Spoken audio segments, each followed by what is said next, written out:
Hi guys and welcome back to Sports Gamer HD and welcome back to another episode of Let's Talk Transfers, where I discuss who I believe each team in the Premier League should be looking to sign ahead of the upcoming January transfer window. Today we've got to look at Newcastle, Norwich, QPR and Reading. So quite a few good teams there actually to get your teeth into, see who you think each squad should be looking to sign. So let me know in the comments what you think of my suggestions and tell me if you support those teams, would you like to see these players playing for your club? So, of course, first of all, we have to start with Newcastle. Now, the signings I suggest are based on who I think they should sign, but also I take into consideration any player I believe that could or should be leaving that club in this transfer window. So, with regards to Newcastle, now, they were very good last season. Of course, nearly got in the Champions League, actually. And this season they have, of course, been in the Europa League. And although this season the Premier League has not gone quite as well, that's for numerous reasons, I think, but probably the big one is they didn't really strengthen the squad in the summer transfer window. And when you throw in the extra games they have to play with the Europa League and all the travelling, etc., etc., it's understandable that players are fatigued and lose form much quicker. And it's more difficult for Alan Pardew to put a full-strength team out on the pitch who have got a lot of understanding, I guess. So I think they need to strengthen quite a few areas. Well, no, not quite a few areas. I think they need to strengthen two key areas, but one of them is, I don't know. I think they need to strengthen three players, of course, as I say, 3 players per team. But I can come up with 2 players that I think they should sign, but then the other one I'm not sure on. So let me just tell you what I'm thinking so far. The first player I think Newcastle should move for is Tony Jansk, or Jansk. I don't know how you say his name. I've seen him playing in the Bundesliga this season for Mönchengladbach, or however you say their name. I've seen him play a few times in the Bundesliga, and this guy is amazing, and he's still so young at 22, 23 years old, so I think he's got so much room to grow, and I believe a move to England could be a good move for him, but most importantly for Newcastle, because he is on the verge. He might even be a German full international by now, I'm not sure, but he's certainly on the verge, and he's one of the brightest young fullbacks in German football, so it should be difficult to get him. But I believe if you lose Danny Simpson, which I think, as I said, I think he should go to Fulham, but he's rumoured to be wanting to leave the club to either Fulham or QPR apparently. So, you know, realistically, he's going to go. So they're going to need an extra right back, because then that leaves them with only Davide Santon, or David Santon, however you want to say his name. He can play left back or right back. I personally prefer him at left back, but so that means you do need another right back, and Tony Jansk would be a great option for them. Now, as I'm sure you're all aware, Demba Ba wants to leave. Well, it's debatable whether he wants to leave. He won't get rid of that release clause, and apparently, and I heard Pardew in the media the other day saying he wants to offer Demba Ba a new contract, and the terms are he's got to get rid of that release clause, that $7.5 million or whatever it is release clause. I believe he will probably go in January. I don't know who to. That one I'm unsure. I'm unsure of who he will go to, but I think he will go. And I think that means Newcastle doing another striker to help out Pape Cisse, because Shola Amiobi, you know, love him or hate him, he's not going to get you the goals that Demba Ba is going to get you, which is the reason Demba Ba was brought in the first place, of course. So they're going to need another world-class striker. And I believe Mohamed Abdullaoui would be a great choice. Plays for Hanover at the moment in the Bundesliga. Again, just a prolific goal scorer, Norwegian international.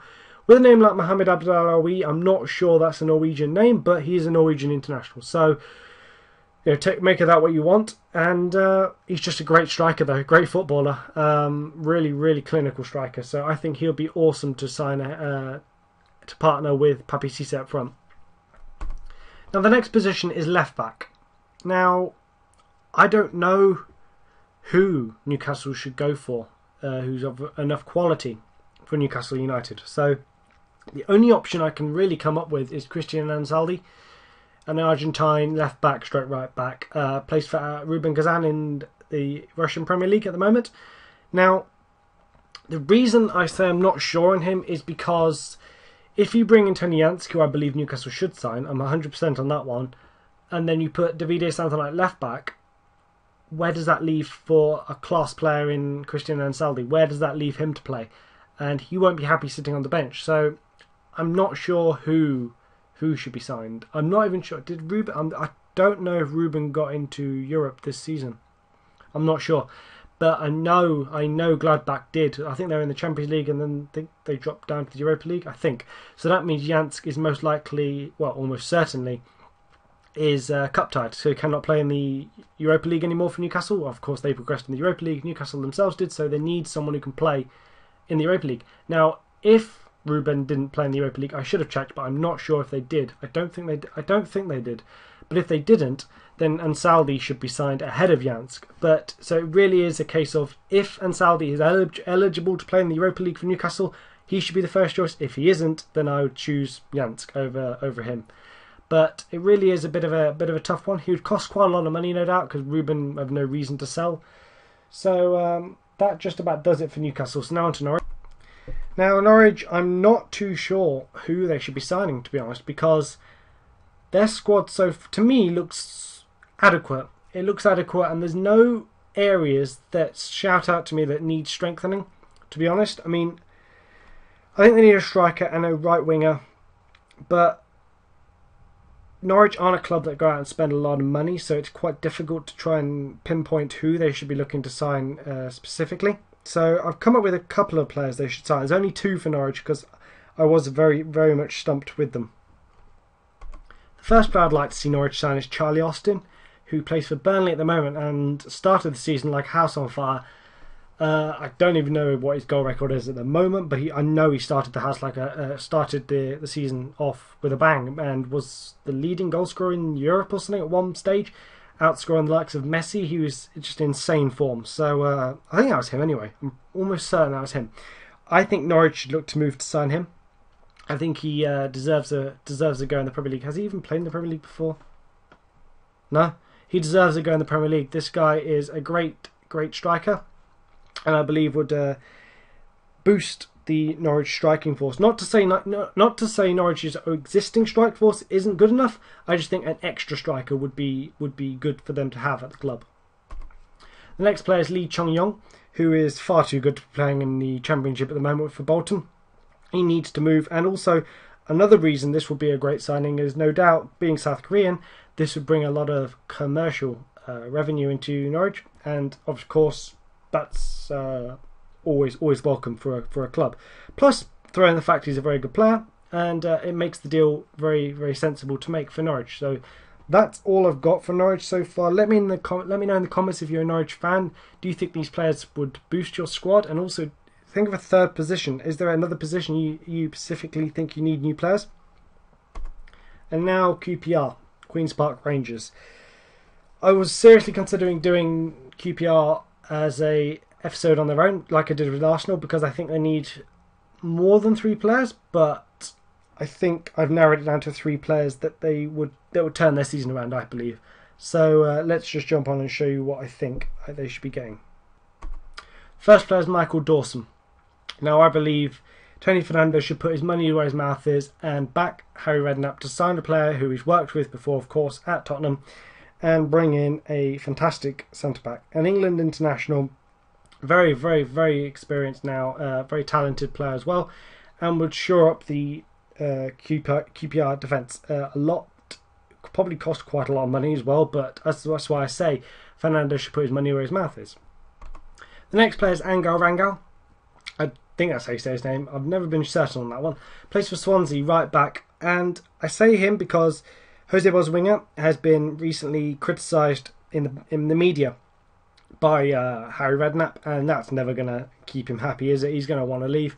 And I actually heard he wanted to go to, or Arsenal wanted to sign him. Whether that one's true or not, I doubt personally, but apparently that could happen. So they're going to need an extra right back, and they've got a lack of options really there at the moment. I think they've got Young. There. But other than Boswinger, they've got no quality at right back, and I think Angel Rangel will be a nice option for them to bring in.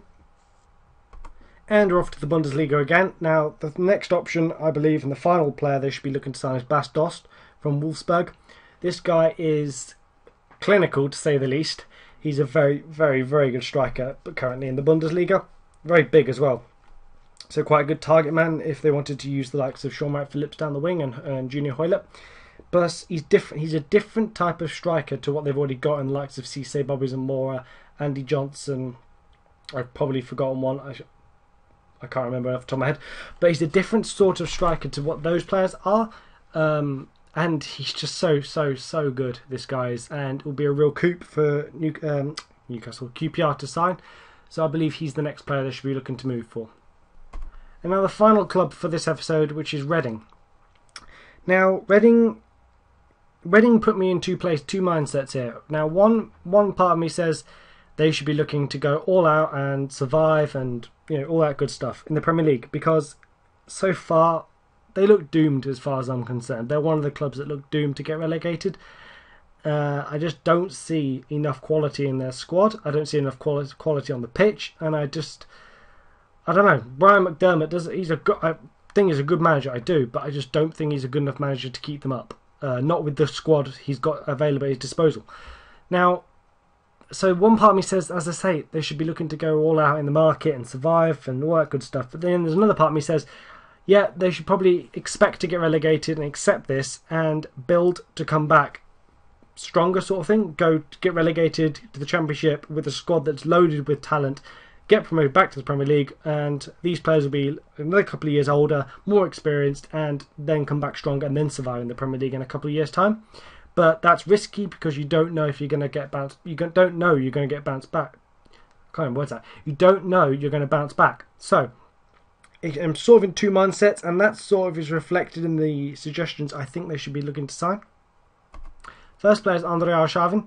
Now, this one mostly is due to the fact that Reading have got a Russian owner now, or part owner, or whatever they call him.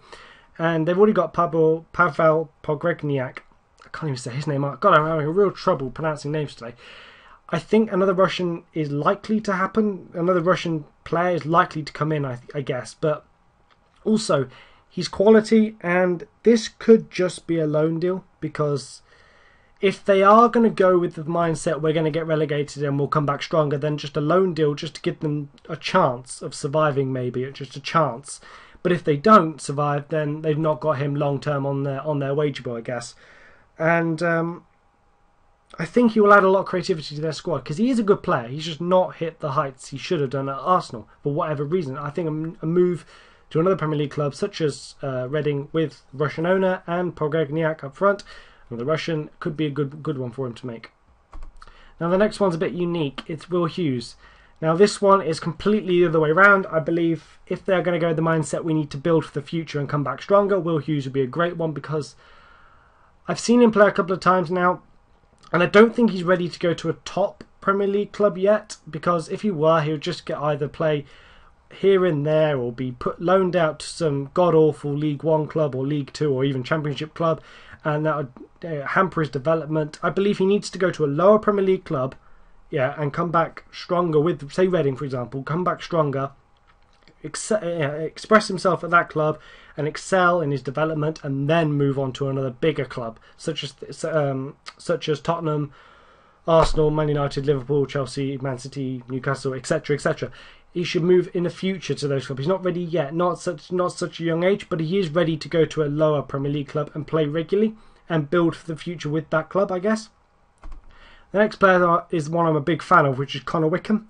Now, he's not had a huge amount of playing time at Sunderland, I believe, so a loan deal could be on the cards, or even a permanent, because I believe, as I say, I'm a big fan of his, and when he was at Ipswich, he was showing so much potential, and I just look at him and think he's stalled so much since he's been at Sunderland for whatever reason, whether they're not using him right or he's not training hard enough, etc. I don't know, but he's just not kicked on as he should have done. Had he gone to another club, I don't know who, but another club, he may have developed better. If it's the club's fault or not the player's fault, I don't know, of course.